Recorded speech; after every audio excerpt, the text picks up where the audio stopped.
So today, the markets are very, very, interesting. And when I say the markets, I'm talking about the US stock markets because I like to watch and to trade and invest in the US stock market because there are a lot of businesses there that are publicly listed, but there's a lot of liquidity.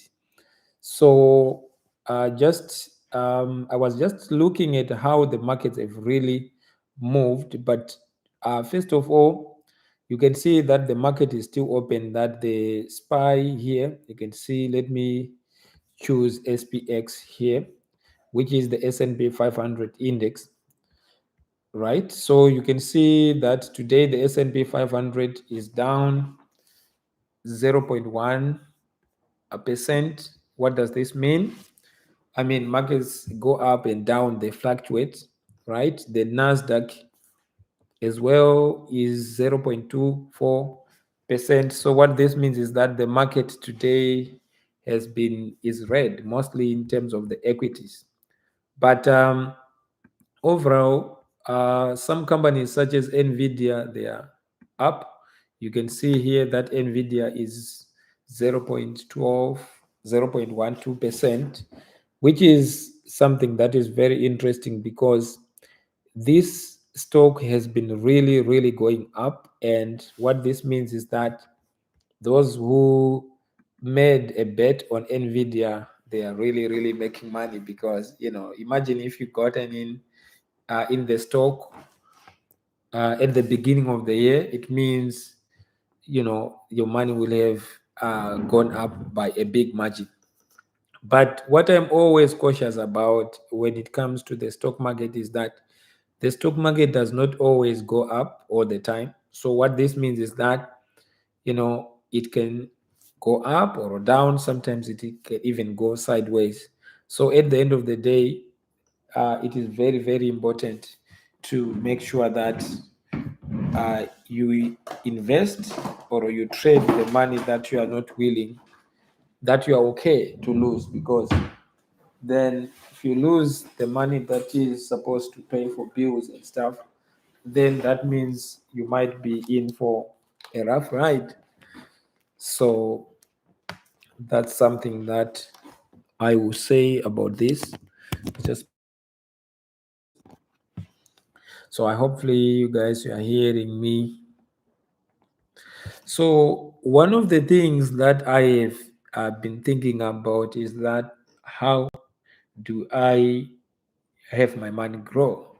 I think the most interesting thing for me is compound interest, because imagine, like I was talking about a few moments ago, if you had invested your money in Tesla, if you had invested your money in Nvidia, but the challenge is, how do you know that this stock is going to go up? How do you know that the market is going to go in this direction?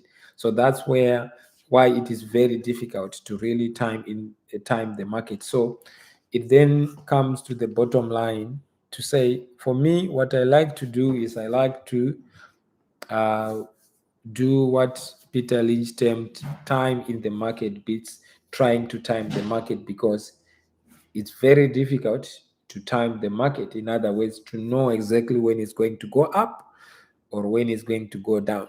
So that has been another interesting lesson. So for me, I think the key thing is to just make sure that I have some exposure in the market. So that could be in equities through stocks that I believe to be fundamentally strong. And those stocks, they have to meet my criteria. And my criteria includes, but is not limited to, just looking at their fundamentals. In other ways, are they making profits?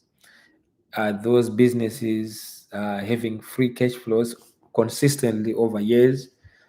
And is there a good economic outlook? And what economic analysts forecasting? Because there are some people who actually spend quite a lot of time trying to just understand these businesses in a specific sector. So that's something that I've learned. So as we as I start to think about my money moves in 2025, one of the things that I like to be careful about is to just appreciate the power of compound interest. So if I invest 10,000 and it grows by 10% in year 1, year 2, year 3, some years it might drop.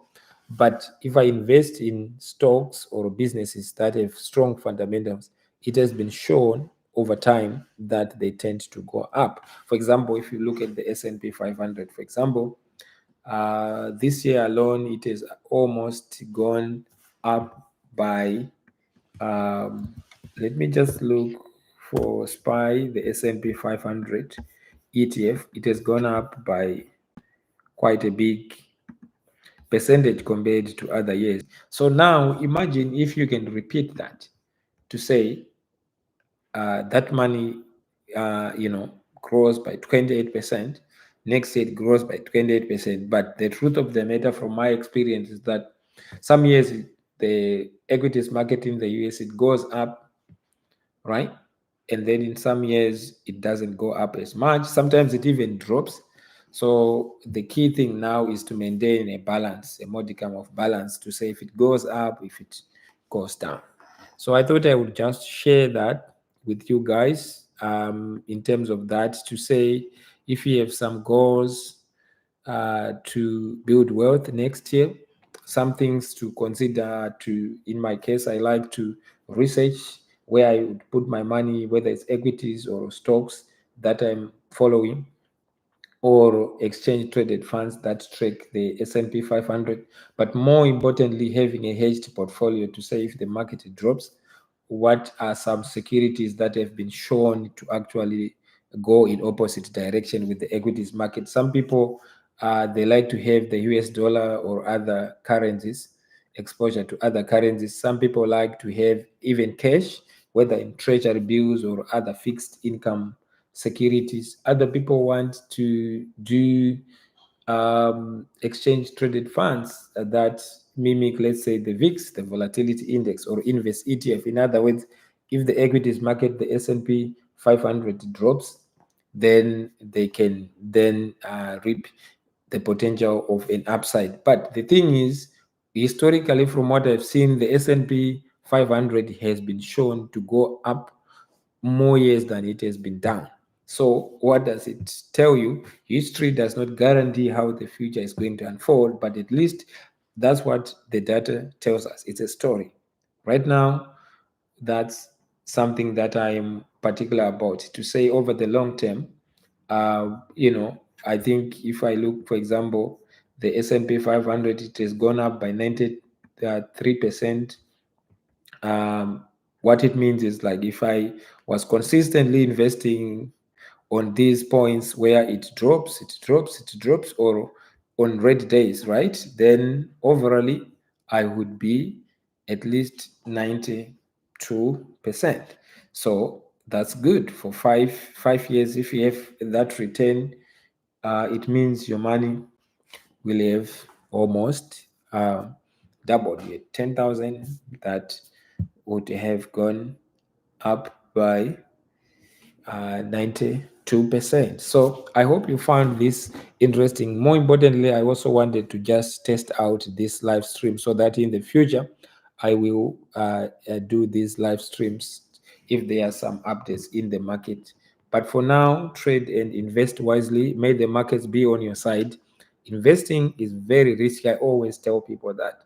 So whatever you are investing in, whatever you are trading, make sure that you manage your risk, because you can possibly make a lot of money but also lose all or some of your money, and I wouldn't want to lose my money. So thank you so much, and hopefully, if you haven't subscribed, make sure you subscribe so that when I do some live videos, you can also catch up with what I'm talking about, in particular about trading, investing, and how to build in the markets. From time to time, I bring guests to the podcast, and thank you all who have subscribed. Thank you so much. I really appreciate it, and I hope you will have a good rest of your day.